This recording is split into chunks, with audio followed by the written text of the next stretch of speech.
रासा international school की तरफ से आप सभी का इस वीडियो में स्वागत है। प्यारे बच्चों, नमस्कार। कैसे हैं आप? आशा करती हूँ आप सभी कुशल मंगल होंगे। आज हम हिंदी व्याकरण के एक अन्य बिंदु अव्यय के बारे में पढ़ेंगे। अव्यय अर्थात अविकारी शब्द। पिछली वीडियो में हमने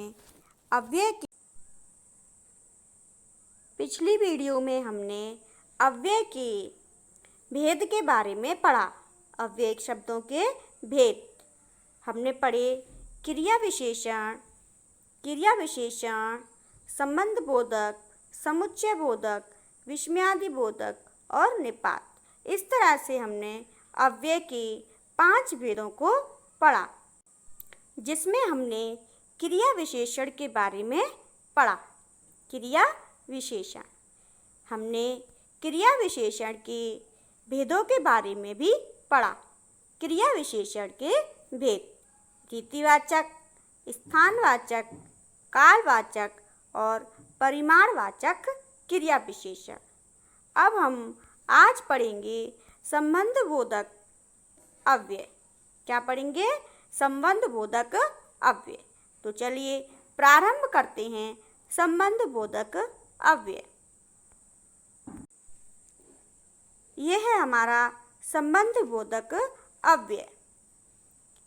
वे अव्यय शब्द संज्ञा या सर्वनाम के बाद प्रयुक्त होकर वाक्य में दूसरे शब्दों से उसका संबंध बताते हैं।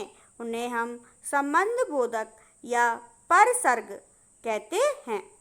जैसे सीता घर के भीतर बैठी है। कहाँ बैठी है? घर के भीतर।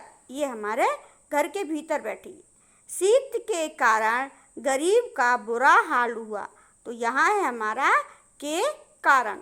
तो देखिए यहाँ सीता का संबंध कहाँ से है? घर से है। तो के भीतर सीता का संबंध घर से बताया गया है, तो के भीतर से हमारा सीता का घर से संबंध प्रकट होता है। यहाँ देखिए शीत के कारण गरीब का बुरा हाल हुआ। किसके कारण? शीत के कारण। तो शीत से गरीब का क्या है? यहाँ संबंध बताया गया है। किससे? शीत से, ठंड से गरीब का संबंध बताया है। किसके द्वारा? के कारण। दूसरे सर्वनाम शब्दों के द्वारा हम इसको प्रयोग करते हैं। तो के कारण यहाँ पर के भीतर और के कारण यहाँ पर संबंध बोधक अव्यय हैं। कैसे हैं? संबंध बोधक अव्यय। अब यहाँ पर देखिए ये अव्यय परसर्ग, इनको परसर्ग भी कह सकते हैं। जैसे ये परसर्ग रहित भी हो सकते हैं। जैसे मैं रात भर जागता रहा, अर्थात परसर्ग में आते हैं के भीतर, के कारण, के पास, से दुखी। तो इस तरह से ये हमारे परसर्ग होते हैं, संबंध बोधक होते हैं। इसके अलावा भी ये आ सकते हैं, जैसे कि रात भर। तो इस तरह से ये हमारे 2 प्रकार के होते हैं। एक तो होते हैं हमारे परसर्ग सहित और एक परसर्ग रहित। परसर्ग का यहाँ अर्थ होता है ये शब्द, प्रतीक चिन्ह। तो इस तरह से ये 2 प्रकार के होते हैं। इस प्रकार पहले, सामने, आगे, पास, परे, द्वारा, बिना, ऊपर, नीचे, भीतर, अंदर, और, मध्य, बीच में, बाद और निकट आदि में कोटि में आते हैं। आदि संबंध बोधक।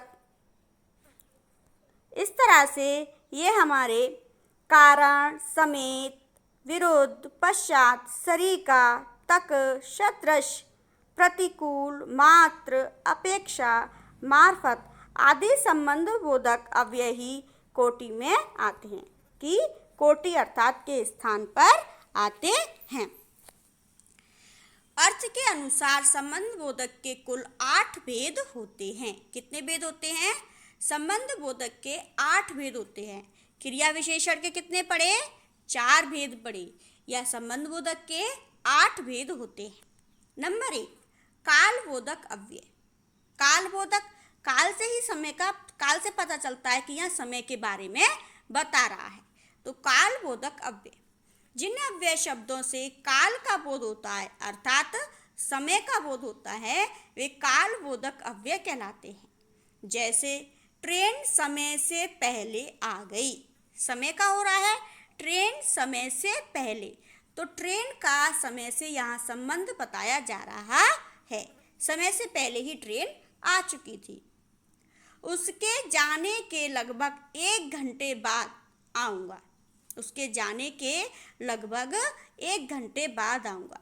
तो यहाँ उसका संबंध किससे है?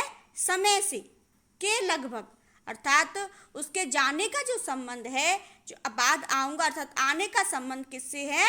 समय से है। उसके जाने का अर्थात 2 व्यक्ति हैं, तो उसके जाने के बाद आऊँगा, तो यहाँ पर समय बताया गया है, बताया गया अर्थात जहाँ समय आता है वहाँ काल बोधक अव्यय हो जाता है।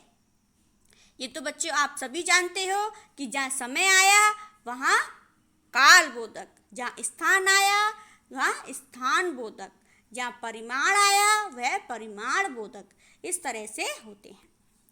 नंबर 2, स्थान बोधक अव्यय। जिन अव्यय शब्दों से स्थान का बोध हो वे स्थान बोधक अव्यय कहलाते हैं। जैसे के पास, के किनारे, से दूर। स्कूल के पास ही राजू का घर है। तो जो के पास हमारा जो शब्द है, के पास जो हमारा शब्द है वह राजू के घर, स्कूल का और राजू के घर का संबंध बता रहे हैं। स्कूल के पास ही राजू का घर है। तो जो के पास हमारा शब्द है वह स्कूल और राजू में संबंध बता रहा है, राजू के घर में संबंध बता रहा है। तालाब के किनारे ही बगीचा है।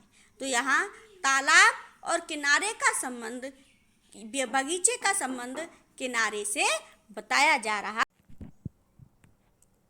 अब हम पढ़ेंगे दिशा बोधक अव्यय। क्या पढ़ेंगे? दिशा बोधक अव्यय, अर्थात दिशा का ज्ञान कराते हैं। जिन अव्यय शब्दों से दिशा का बोध होता है उसे दिशा बोधक अव्यय कहते हैं। जैसे की ओर, के आसपास। आग की ओर मत जाना, अर्थात दिशा बता रहा है, जहाँ आग लगी है उस ओर ना जाने का इशारा कर रहा है। तो आग की ओर मत जाना। घर के आसपास ही रहना, घर के आसपास ही रहना। तो जहाँ घर है उसी के आसपास की दिशा की ओर संकेत किया जा रहा है।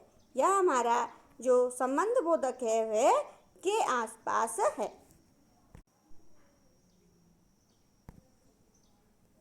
साधन बोधक अव्यय। जिन अव्यय शब्दों से साधन का बोध होता है अर्थात जिसके द्वारा कार्य किया जा रहा है उस साधन का बोध होता है उसे साधन बोधक अव्यय कहते हैं। जैसे के द्वारा, के जरिए, के मार्फत। आपके आने की सूचना श्याम के द्वारा प्राप्त हुई। तो यहाँ श्याम क्या हुआ? साधन। क्या हुआ? साधन। क्या उन्हें सूचना किससे मिल रही है? श्याम से सूचना मिल रही है। तो यहाँ पर साधन बोधक अव्यय हो गया। क्या हुआ? साधन बोधक अव्यय। उसके जरिए यह काम होगा। उसके जरिए, तो यहाँ पर साधन कौन हुआ? उसके। उसके अर्थात कोई भी हो सकता है, कोई वस्तु भी हो सकती है, कोई व्यक्ति भी हो सकता है। तो उसके जरिए यह काम होगा। तो यहाँ साधन क्या हुआ? उसके। तो इस तरह से यहाँ साधन का बोध होता है, वहाँ साधन बोधक अव्यय होता है। विषय बोधक अव्यय। विषय बोधक अव्यय। जिन अव्यय शब्दों से विषय की जानकारी प्राप्त होती है वे विषय बोधक अव्यय कहलाते हैं। जैसे के बारे, की बाबत, विषय के बारे में। जैसे गांधी जी के बारे में बहुत कहा गया है। तो यहाँ विषय क्या है? गांधी जी। क्या है विषय? गांधी जी। गांधी जी के बारे में, किसके बारे में कहा गया है? गांधी जी के बारे में। तो यहाँ विषय क्या हुआ? गांधी जी हमारे इसमें विषय बन गए। तो गांधी जी के बारे में बहुत कुछ कहा गया है। मोहन की बात करने आया हूँ। बाबत अर्थात मोहन के बारे में बात करने आया हूँ। तो यहाँ विषय क्या है? मोहन के बारे में। मोहन यहाँ पर विषय बन गया है। आगे देखिए, सादृश्य बोधक अव्यय। सादृश्य बोधक अव्यय। जिन अव्यय शब्दों से सादृश्यता का बोध होता है, सादृश्यता का बोध होता है, वे सादृश्य बोधक अव्यय कहलाते हैं। जैसे के समान, की भांति, के योग, की तरह, के अनुरूप, ये हमारे क्या है? सादृश्य बोधक शब्द, जिनसे कि तुलनात्मक कह सकते हैं, तुलना की जाती है, उन्हें सादृश्य बोधक कहते हैं। जैसे गांधी जी के समान सत्यवादी बनो। के समान, गांधी जी के समान सत्यवादी बनो। सीता सावित्री की भांति जीवन जियो।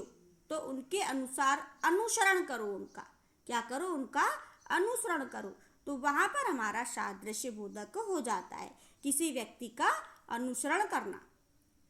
तो यहाँ पर यह हमारा होता है सादृश्य बोधक। आगे देखिए, नंबर 7, मित्रता बोधक अव्यय। जिन अव्यय शब्दों से मित्रता का बोध प्रकट हो, उसे मित्रता बोधक अव्यय कहते हैं। जैसे के अलावा, के सिवा, के अतिरिक्त, के बिना। मोहन के सिवा मेरा कौन है? तो यहाँ मोहन से मित्रता प्रकट होती है। मोहन के सिवा मेरा कौन है? रामू के बिना मैं नहीं जाऊंगा। रामू के बिना मैं नहीं जाऊंगा। तो रामू से संबंध हमारा प्रकट हो रहा है, मित्रता प्रकट हो रही है। या रामू से किसी भी तरह का संबंध हो सकता है, वह उसका भाई हो सकता है, वह उसका पुत्र हो सकता है।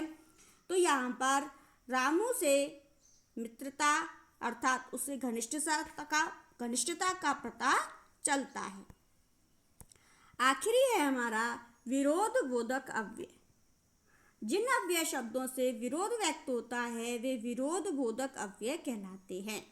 जैसे विरुद्ध, के खिलाफ, के उल्टा। उसके विरुद्ध मत बोलो। उसके विरुद्ध मत बोलो। मेरे खिलाफ कोई चुनाव नहीं लड़ेगा। तो यहाँ विरुद्ध और खिलाफ दो क्या हैं?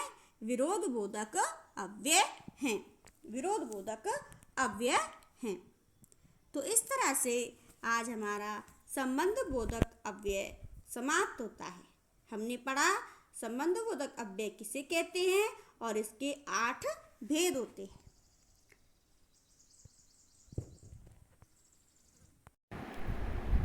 तो अब हम नेक्स्ट वीडियो में नेक्स्ट टॉपिक कवर करेंगे। तब तक आप इसका अभ्यास कीजिए। धन्यवाद।